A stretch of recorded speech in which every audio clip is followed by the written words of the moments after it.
Conversaciones filosóficas por WIS Estéreo. Un encuentro y un diálogo con las filósofas, los filósofos, el análisis, la reflexión y la crítica. Bienvenidos.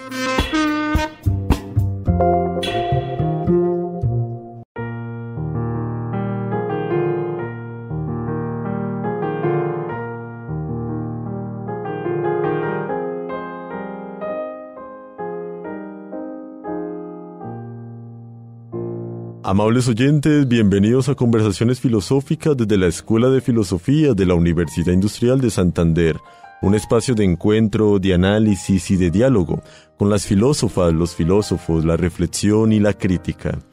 Les habla Hernando Arias Niño, estudiante de Filosofía UIS, quien les acompañará en este espacio institucional de la Escuela de Filosofía, en el que abordaremos problemas, autoras y autores de la filosofía. Sean ustedes bienvenidas, bienvenidos a nuestro espacio.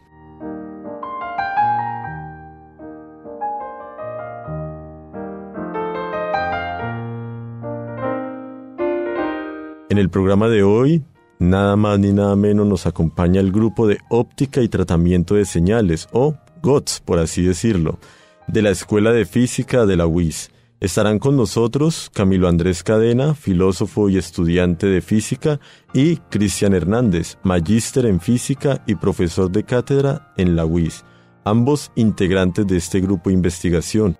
De verdad les agradecemos por aceptar esta invitación a participar en este espacio de filosofía y ver que la filosofía natural de la física o inclusive también la filosofía clásica como la conocemos están mucho más cerca y mucho más conectadas de lo que creemos. Bienvenidos y gracias por aceptar esta invitación. Bueno, ¿qué tal, hermano? Muchas gracias. Nosotros acá complacidos de estar en este espacio. Y bueno, después de tanta dilación, por fin pudimos grabarlo y lo único que lamentamos es que no seamos el episodio número 100. Hernando, un gusto y un orgullo estar aquí. Me encanta ver cómo este espacio florece y que por fin estamos aquí, aunque no en el episodio 100. Todavía está la cuestión al respecto, pero igual, fíjense, más de 100 programas que hemos podido dialogar, inclusive con las ciencias, con las ingenierías, con la salud y claro, desde las mismas humanidades, ver ese tipo de ejercicio donde, bueno, nos fogueamos de por sí en los saberes y encontrar esos matices que nos van uniendo uno a uno en distintas nociones, conceptos y, en últimas, que es lo central, hacia un gran público. Quisiera que pudiéramos iniciar este programa con la siguiente frase: yo soy la luz del mundo, el que me sigue no ahondará en tinieblas. Quisiera que pudiéramos iniciar la frase de la siguiente forma para iniciar el programa: yo soy la luz del mundo, el que me sigue no andará en tinieblas, sino que tendrá la luz de la vida. Esto lo encontramos en el Evangelio según San Juan, capítulo 8, versículo 12. Bueno, mis estimados, ¿qué decir alrededor de esta cita bíblica para iniciar y bueno, lo controversial en un programa de física y filosofía? Bueno, sí, es una frase bastante dura que vamos a ir analizando a lo largo del programa, pero antes quisiera introducir otra frase adicional y que tiene que ver con uno de los exponentes de la literatura universal bastante famoso, que es Johann Goethe, uno de los escritores más importantes de la literatura alemana, y que fue justamente el que escribió algo así como El Quijote alemán, que es el Fausto, una obra de teatro escrita por Goethe. Y bueno, a Goethe se le asocia usualmente una frase que probablemente él haya clamado antes de la muerte, que decía: luz, quiero más luz. Y pues usualmente la significancia que se le da es algo de lo que él sufrió a lo largo de su vida, y es que él buscaba tenía sed de conocimiento, sed de verdad, sed de comprender las cosas. Y eso precisamente lo transmitió y lo retrató en el libro justamente de Fausto. Pero asimismo nosotros pensamos que esta frase o este sufrimiento de Goethe se comparte a la condición humana, y es que precisamente a lo largo y está retratado en toda la historia de la humanidad, que el ser humano busca tiene sed de verdad, sed de conocimiento. Aunque quizá puede ser que Goethe solo quisiese que alguien encendiese una lámpara. Bueno, también puede ser. También. Está un poco falto de luz en sus últimas épocas. Pero bien, esta frase de Jesús pues realmente actúa como una especie de respuesta a esa sed de la humanidad que tiene de verdad, de conocimiento, de comprensión.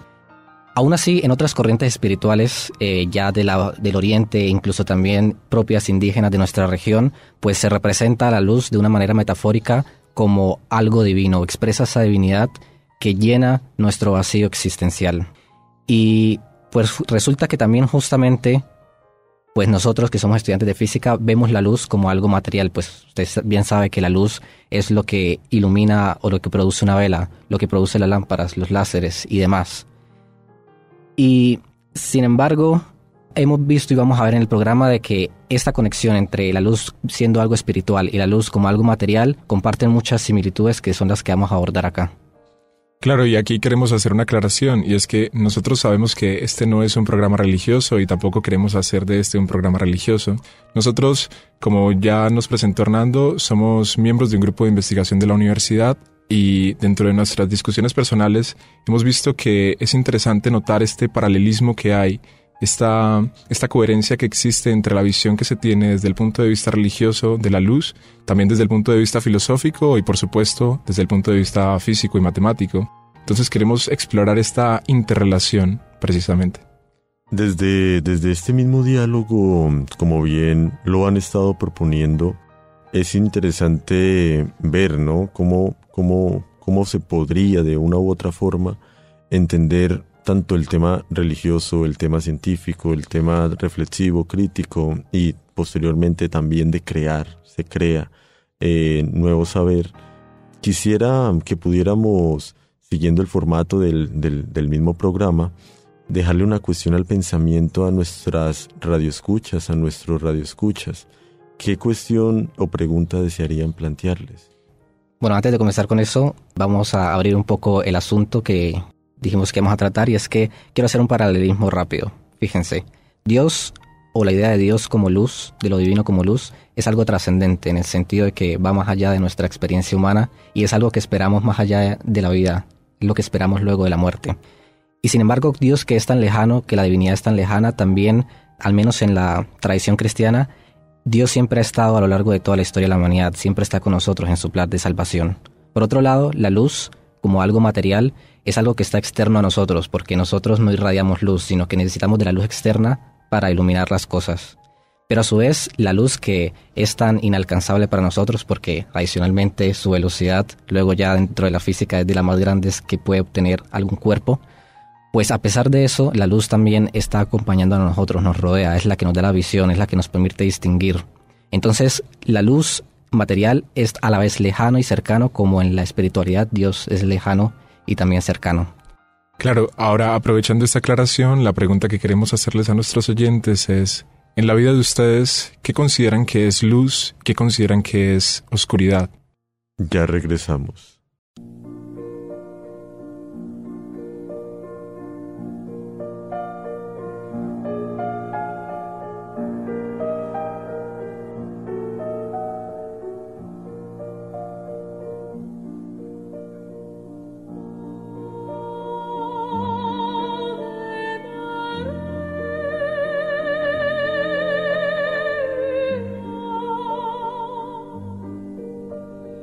You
Amables oyentes, seguimos en sintonía de los 96.9 MHz WIS Estéreo, la voz de la universidad.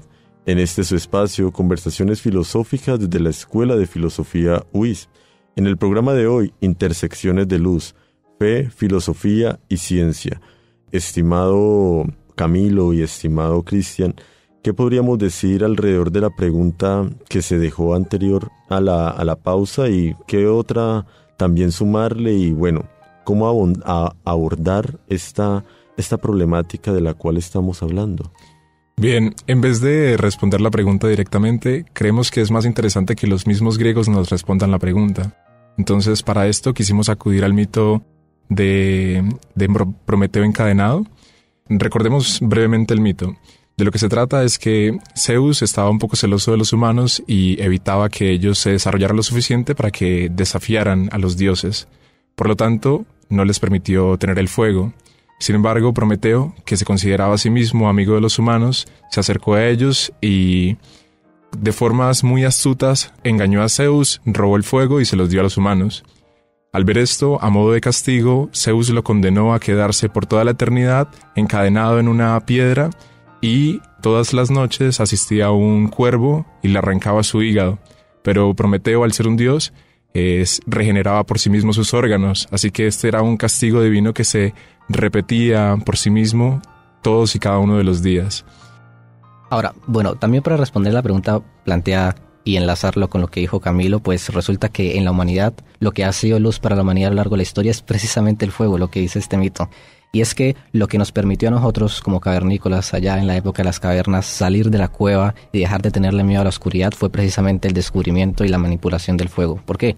Porque el fuego nos permitió dejar de lado el miedo que le teníamos a la noche y utilizarlo a nuestro favor, no solamente para poder resguardarnos en las noches oscuras, explorar en las noches oscuras utilizando el fuego, sino también que el descubrimiento y la manipulación del fuego significó el avance de nuestra civilización hasta el momento que hemos llegado ahora. Pues luego en la época de las cavernas de descubrir el fuego, eso nos permitió expandirnos como especie, nos permitió asentarnos, protegernos de los depredadores. Eventualmente la manipulación del fuego y lo que es la manipulación de la luz nos hizo avanzar como sociedad, tanto tecnológica como culturalmente, pues hasta el punto en el que llegamos hoy. Yo creo que, digamos, entendemos al menos de manera general que la iluminación está asociada con el mismo conocimiento. A lo largo de la historia, los seres humanos hemos reflexionado sobre esta relación y hemos creado mitos que pueden ayudarnos a comprender mejor, pues, el tema que estamos abordando. Claro, precisamente en la carrera de filosofía, uno de los principales mitos que se exploran acerca de la relación de la luz con el conocimiento es el mito de la caverna que se encuentra en la obra de Platón. Así que, para responder un poco mejor la pregunta que hicimos a nuestros oyentes, creo que sería bueno también referirnos a este mito. Y pues aprovechando que Hernando es estudiante de filosofía, dejemos que él mismo lo narre. Ahí, dentro de la misma compilación y los escritos de los mismos diálogos de Platón, específicamente quizás en el libro de República, podemos encontrar este mito donde se narra, así digamos, a grosso modo, aquella historia donde dentro de una caverna hay varias personas que se han criado y han nacido y han vivido ahí.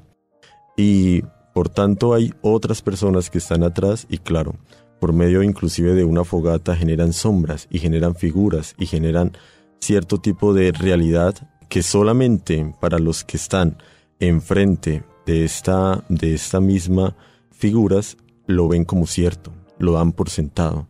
No es sino hasta que alguien dentro de la misma, de los que están encadenados, claro, se logra liberar y sale, pues ve de una u otra forma que la luz lo enceguece. Entonces, al ir de una u otra forma a ese espacio exterior, externo, e intentar regresar, pues claro, todo el mundo lo tacha de loco, todo el mundo lo tacha de que no, usted está mal.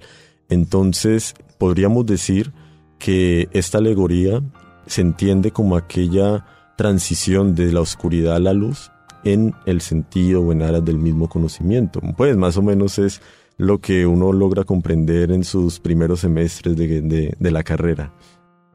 La interpretación más directa de este mito es precisamente esta, que la reflexión crítica y este cuestionamiento acerca de las cosas que observamos en el mundo es lo que nos permite conocer verdaderamente lo que es la naturaleza y alejarnos de lo que son las apariencias. Pero quisiéramos ir un poco más allá de esta reflexión y ver cómo este mito de la caverna se asocia con lo que nosotros podemos encontrar en los laboratorios de investigación o en los centros de investigación de nuestra universidad. Y es que precisamente los científicos de hoy en día son como estos cavernícolas de los que hablaba Cristian, o son como estas personas que se encontraban en la caverna de Platón. Son personas que necesitan de la luz, necesitan de la manipulación de la luz para poder conocer lo que verdaderamente son las cosas. Porque es precisamente la luz este instrumento de medición de alta precisión. Entonces vamos a ver cómo se relaciona esto con lo que hemos hablado anteriormente. Bueno, entonces en efecto, nosotros a pesar de ya haber salido de las cavernas, pues todavía seguimos de alguna manera en otra caverna que nos hemos metido al descubrir el fuego y al seguir avanzando con el descubrimiento de la luz. Y es que nosotros siempre vamos a estar con sed de seguir conociendo más, ya sea desde el punto espiritual como desde el punto de vista científico. Ahora, resulta que después de descubrir el fuego, después de alguna manera avanzar más y de tener construcción de ciudades, comunidades, etc., pues varios científicos han seguido estudiando cómo seguir manipulando no solo el fuego, sino también la luz, hasta el punto de poder describir cómo es que se propaga la luz, qué significa la luz, que pues ahorita a grosso modo lo vemos como rayos que van en todas las direcciones y llegan hasta nuestros ojos, y hemos podido descubrir cómo manipular esos rayos a través de lentes. Podemos desviar la dirección de los rayos para poder nosotros no solamente acceder a cosas que están invisibles a nuestros ojos, sino también las que están mucho más allá de nuestro alcance humano, como serían los planetas. Pero bueno, quiero hablar un poco acerca más que nada de uno de los descubrimientos más importantes, que fue el microscopio. Entonces, quizás todos sabemos lo que es un microscopio, ¿no? Es un juego de lentes que nos permite ver lo invisible a escalas muy pequeñas. Y es que esto precisamente abrió una nueva área de conocimiento para nosotros, abrió un nuevo saber, pudimos llegar a conocer más y a saciar más nuestra sed de conocimiento. Y es que descubrimos que no solamente lo que nosotros vemos como inerte es inerte, sino que si nosotros hacemos un zoom, hacemos una ampliación con este microscopio, podemos ver que hay un mundo completamente distinto al de nosotros, que es el de los microorganismos, que es el de lo pequeño, que abrió nuestras posibilidades para otros avances tecnológicos más significativos. Claro, y en aquella misma época en la que se desarrollaban estos avances en el mundo microscópico, precisamente se inventaron los primeros telescopios y a algún genio se le ocurrió dirigir los telescopios hacia el cielo, y con esto logró descubrir cosas inimaginables para la época. Por ejemplo, el que hizo esto fue Galileo, y cuando hizo sus exploraciones, una de las cosas más impresionantes que encontró fue que la Luna, contrario a lo que se consideraba en aquella época, que se creía que era una esfera perfecta y prácticamente una divinidad, en realidad estaba llena de cráteres y de deformaciones e imperfecciones, y esto fue un cambio de paradigma en la época. También logró notar otros planetas, y en la medida en que se desarrollaron los telescopios, nosotros como humanidad nos dimos cuenta de que realmente vivimos en un pequeño grano de arena, en un mundo, en un universo increíblemente grande que hace que nuestra existencia parezca insignificante, y también nuestros pequeños dramas en el día a día. Así que la invención de estos instrumentos que nos permitían observar las escalas microscópicas y las escalas macroscópicas también nos permitió a nosotros como humanidad situarnos y saber cuál es nuestro lugar en este vasto universo. Ahora bien, el descubrimiento de lo grande y lo pequeño a través del telescopio y el microscopio, que fue la manipulación de la luz, pues nos hace ver ciertas cosas, nos hizo comprender ciertas cosas de cómo funciona lo grande y lo pequeño. Pero aún así eso nos puso dentro de otra caverna, así como en el mito propio de la caverna, y es que esas cosas que podemos ver con nuestros ojos a través de los lentes, pues de alguna manera es un engaño y no representa cómo realmente funciona el mundo, cómo funciona la realidad. Y para eso tuvimos que desarrollar otras maneras de manipular la luz, quizás de manera indirecta, para ver realmente cómo es que funciona lo fundamental en el universo. Y es que ahorita en el siglo XX y hasta la actualidad se desarrollaron un montón de cosas nuevas que revolucionaron la física, que no se hubieran podido desarrollar o encontrar sin esa manipulación de la luz. Por poner un ejemplo, está lo que tiene que ver con la relatividad o el campo de la relatividad en física, que concierne básicamente a cómo funcionan los objetos que se mueven a velocidades cercanas propiamente a la de la luz, que es una cosa bastante rara y que nosotros no tenemos acceso a eso de manera directa. Sin embargo, con la luz lo hemos podido descubrir. Y también está el comportamiento de las partículas fundamentales que componen la realidad, y es que tampoco podemos hacer un zoom infinito con el microscopio para poder saber cómo es que se comportan, y sin embargo hemos descubierto una manera con la luz, quizás indirecta, en la que hemos descubierto cómo realmente se comporta, pero que realmente está más allá de nuestra imaginación y que sin embargo la luz nos permite verlo. Entonces, por poner un ejemplo, voy a concentrarme solamente en la espectroscopía, que es una de las áreas que nosotros trabajamos y que tiene que ver con el comportamiento fundamental de la materia. Y es que resulta que la espectroscopía estudia la interacción que hay entre la materia a nivel fundamental, los átomos, las partículas, los electrones y demás, con la luz. Entonces, ¿qué sucede? La luz que proviene, por ejemplo, de una lámpara, de la llama de una vela, tiene ciertos procesos físicos y químicos que hacen que generen y absorban luz. Esa generación de luz o esa absorción de luz resulta en una huella fundamental que tienen cada una de las moléculas y átomos que compone todo lo que vemos. Nosotros, a través de la espectroscopía, podemos captar esa luz o la luz que absorbe un cierto material, y resulta que eso me da una huella a ese material, en el siguiente sentido, y es que la luz emitida o la luz absorbida yo la puedo separar en proporciones de diferentes colores. Es decir, la luz blanca que puede emitir un LED blanco o una lámpara, pues está compuesta de tanto porcentaje de rojo, tanto porcentaje de azul, tanto porcentaje de verde, etc.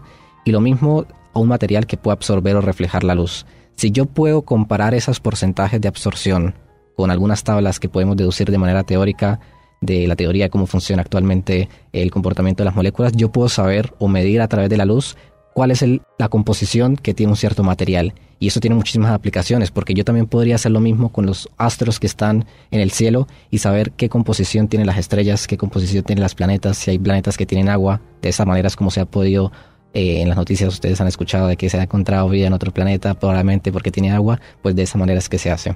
Entonces, estos nuevos descubrimientos nos han llevado más allá de nuestros límites, incluso de la imaginación. Todo esto lo que nos permite interpretar es que la caverna en el mito platónico no es más que los límites de nuestro conocimiento. Así que, volviendo a la pregunta de atrás y a la frase inicial que nombró Christian de Goethe, de luz más luz, es ahora que cobra sentido. El deseo de Goethe de más luz implica expandir los límites de su conocimiento. Es por esto que el mito de Prometeo y de la caverna de Platón nos permiten interpretar ahora la ciencia desde una nueva perspectiva. Y es que los científicos hoy en día buscamos constantemente salir de nuestra caverna, expandir los límites de nuestro conocimiento, buscar cada vez iluminar más zonas que antes estaban oscuras. Y esto lo que implica es una nueva visión acerca de la luz propiamente. Como quisimos argumentar a lo largo de todo este capítulo, es que es la luz precisamente la que nos permite expandir nuestros límites de conocimiento y lo que nos permite ir más allá de lo que nuestros sentidos nos permiten. Bien, entonces ahora para finalizar, pues quisiera retomar de nuevo la frase del Evangelio de Juan con lo que ya hemos hablado hasta ahora. Y es que, pues bueno, esa frase de Juan en la que Jesús se pone como una metáfora a él mismo de que es la luz del mundo la que nos va a llenar nuestro vacío de sed de verdad, pues no está aislada, sino que a lo largo de toda la Biblia y en la tradición cristiana es muy frecuente el uso de la palabra luz y de la metáfora luz para referirse a lo divino. Y pues lo vemos esencialmente al inicio en Génesis, cuando Dios dice que se haga la luz y la luz se hizo. Pero después de eso, la luz o el término luz no se usa como de una manera panteísta en el sentido de que la luz es algo divino, sino que más bien es en la luz, que es algo material, que de alguna manera nosotros hemos visto estudiando la luz en física que está presente la divinidad de Dios. Bueno, entonces resulta que siguiendo estudiando la física, como nosotros lo hemos hecho acá en el grupo de óptica, pues nos hemos dado cuenta de varias similitudes que hay entre Dios como una divinidad y la luz propia material que nosotros estudiamos en el laboratorio. Y es que resulta que la luz tiene unas ciertas propiedades como nosotros la entendemos actualmente, que tiene que ver con que la luz tiene ciertas preferencias, y es que parece que la luz no percibe el paso del tiempo, y de alguna manera se conecta también con la idea que nosotros tenemos de Dios desde el cristianismo, que es un ser atemporal, pero al mismo tiempo la luz parece que no percibe tampoco el espacio. Es como si para ella todo el espacio estuviera en un mismo punto y ella pudiera estar en cualquier lugar del espacio y también del tiempo, parecido a lo que es Dios. Y es así como hasta ahorita, en el marco de la relatividad, hemos podido concebir que la luz es un misterio bastante grande para nosotros, así como en la divinidad Dios es un misterio bastante grande para nosotros. Ya de ahí, con todo lo que hemos podido ir dialogando, y bueno, justamente desde la física, ¿no?, que se habla de un poco del tema de la relatividad, de la luz, de la óptica, y ahora el tiempo, en este caso en la cabina, quizás es como ese mayor limitante. Quisiera que no nos despidiéramos sin antes primero agradecerles por esta participación en esta edición de Conversaciones Filosóficas desde la Escuela de Filosofía UIS con el grupo GOTS de la Escuela de Física. Para finalizar, de verdad les agradecemos su participación y ¿qué quedaría por decir? Bien, al inicio de este programa nos referimos a una cita bíblica y aunque nosotros no somos intérpretes de la Biblia ni nada parecido, quizá la reflexión que podríamos extraer de ahí es que lo que quería decir Jesús en este evangelio es que cuando dijo que era la luz del mundo es yo soy el que les permite conocer el mundo por todo el análisis que acabamos de hacer. Quizás sería la asociación más importante que queríamos hacer. Desde ahí, como bien han mencionado, esperamos contar con este tipo de análisis también que no están ajenos a nosotros. Inclusive, como bien han mencionado, no pretendemos interpretar escrituras ni doctrinas, pero sí acercarnos desde la caverna, como bien lo han mencionado, a los misterios que nos siguen deslumbrando con la luz. De verdad les agradecemos, estimado Camilo, estimado Cristian, por participar y bueno, de verdad esperamos contar nuevamente con su participación. Hernando, un placer, un orgullo y muchas gracias por la invitación. Muchas gracias y esperamos vernos otra vez en algún otro programa. Gracias por su sintonía. Los invitamos a una nueva edición del programa institucional de la Escuela de Filosofía UIS. Con ustedes hasta este momento les acompañó Hernando Arias Niño.